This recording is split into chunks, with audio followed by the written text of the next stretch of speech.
Story 1. It was a party at night and I just wanted to have fun and unwind. I was with friends who smoked cannabis joints. I had never smoked this in my life. Out of pride, I dared not tell the friends who were present that I was not feeling well. So I got up to go to the bathroom. I got to the hallway and closed the door behind me. I started to feel my vision blurring, and I was stumbling while walking. I suddenly fell down. I felt absolutely no pain. Just then, I started to see a dark tunnel with an ultra-bright white and scintillating light at the end. I was attracted by the light, and therefore decided to get closer to it.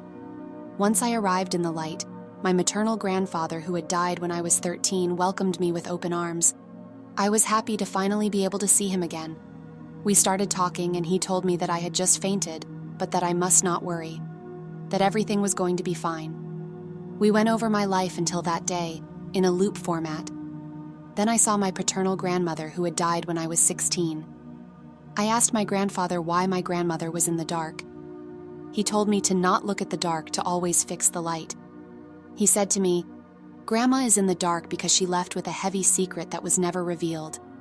He revealed it to me and told me to use the knowledge wisely. We were not solid.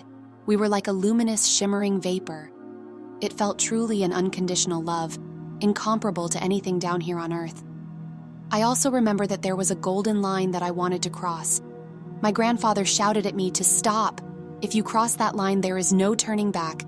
But if you don't cross it, you may still be able to choose to return to your body. Look at you. I turned around and saw myself in the hall, lying on the ground where I had fallen. My friends were on top of me trying to revive me. I could feel their stress. I tried to ask them to stop, to tell them that I was fine and that I was quite well. But of course, no one could hear me. My grandfather said, "You still have a lot to accomplish here on Earth, and your earthly mission is not over. The time has not yet come to join me." He added, "You have a 1.5-year-old son who needs you." I asked, "How do you know that, since you died when I was 13 years old?" He replied, "From up here we know everything and see everything." We both said to each other, "See you soon." I returned to my physical body as if I were diving from the 4-meter-high diving board of a swimming pool. Once my soul had returned to its place in my body, I woke up with friends above me who were more than panicked. I had trouble breathing and couldn't speak. They had to take me outside and pour cold water on my face. It took 10 minutes before I could sober up. I still felt sick, but after the 10 minutes, I remembered in detail the magnificent experience I had just had. I didn't dare share it right away. I was afraid that they would not believe me and call me crazy, although I knew what had just happened to me. Since then, my intuition is extremely developed, and I often enjoy astral outings outside of my body. Death no longer scares me, because I am now convinced that there is another kind of afterlife after the death of our physical body. This story was shared by Sinayev and happened in 2011. Story 2. At the time of the incident, I was racing in the NASCAR weekly racing series at the Stockton 99 Speedway in Stockton, California. I was watching the race from the pit observation area. I was standing near the fence, just a few feet from the track wall in turns 3 and 4.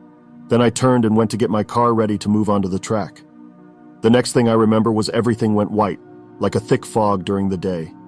I remember looking down from on top of the scoreboard, near where I was standing. I could see everything. I saw where the car came off the track and hit the fence. The car continued to run along the fence, knocking over the fence post and the unfortunate people standing near the fence. The car eventually came to a rest on its roof, at the beginning of the front stretch. The car struck me, throwing me about 50 feet, according to my ex-wife who was walking towards me when I was hit. 50 people were injured, and 1 died at the scene, so it was chaos for those trying to help the injured. I landed in front of a team's pit. They started CPR, but I was still not responding. They stopped working on me so they could help others. A friend told me he saw me lying there and went to my side. He was smacking me and calling my name. After my OBE, it was like a normal Sunday morning after a Saturday night of racing. I was home in bed. My children jumped into bed with my wife and me. We were laughing and having a good time. Then I start to hear my friend calling my name. I looked at my wife and said, "I wonder what Bob is doing here." She said, "You should probably go see what he wants." I got out of bed, standing there looking at my family. I said, "No, I don't want to leave you guys." She said, "You have to go. You need to hurry back." I turned to go, and our bedroom had a long hallway to the bedroom door. The hallway was super bright like the sun, so bright it was almost blinding. Again, I looked back and said, "I don't want to go." I felt like a child was holding my hand and almost pulling me down the hallway. When I got to the door, it was complete darkness on the other side of the door. I stood there and remembered not wanting to go into the darkness. Whatever was with me helped me go through. I remember gasping for air, and my friend Bob sitting next to me saying, "I thought you were dead." I was one of the last of the injured to leave the scene that night because they didn't think I would make it to the hospital. They even had a Medi-Flight helicopter come, and it didn't take me. That night, I had several internal injuries, and the doctors told my wife that I had about a 10% chance of surviving surgery. If I made it out of surgery, I had an even less chance of making it until morning. I was in the hospital for several weeks. I began having strange nightmares for several weeks almost every night. A few years before this experience happened to me, I lost a friend to an accident that happened at work. My nightmares started with my friend Ed, who recently passed. He started coming to me in my dreams, telling me that I was supposed to be with him because I wasn't supposed to live from the accident. It would get intense and end up with Ed chasing me.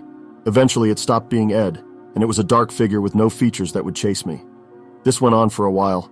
I honestly thought I was going crazy. That's my story.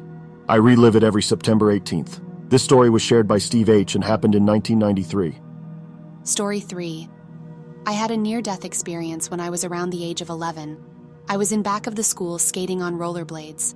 I hit a rock that caused me to lose my balance and fall. I went unconscious. Suddenly, I was in the dark. I was floating and feeling very calm with such an unearthly feeling. Then I had a very quick life review from birth up to the time of that moment. It seemed like my whole life was reviewed in a second. Then I felt the calmness again while I was in that dark and still floating. I was not afraid, although I couldn't see anything.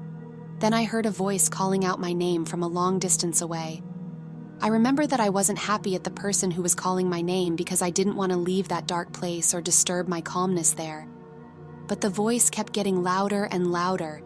I became more agitated and disturbed. I woke up with a sharp pain in my left hand. I realized that the voice was my friend who was playing with me at that time.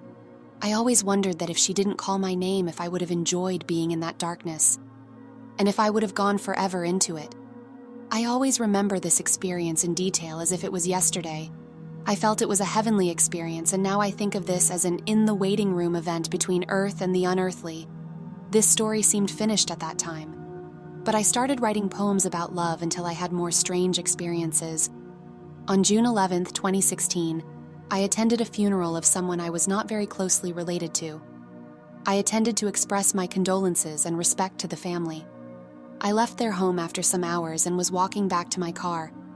I kept hearing a voice in my head saying something like a poem. I felt like I had to write the words down as soon as possible, otherwise I wouldn't be able to think about or do anything else.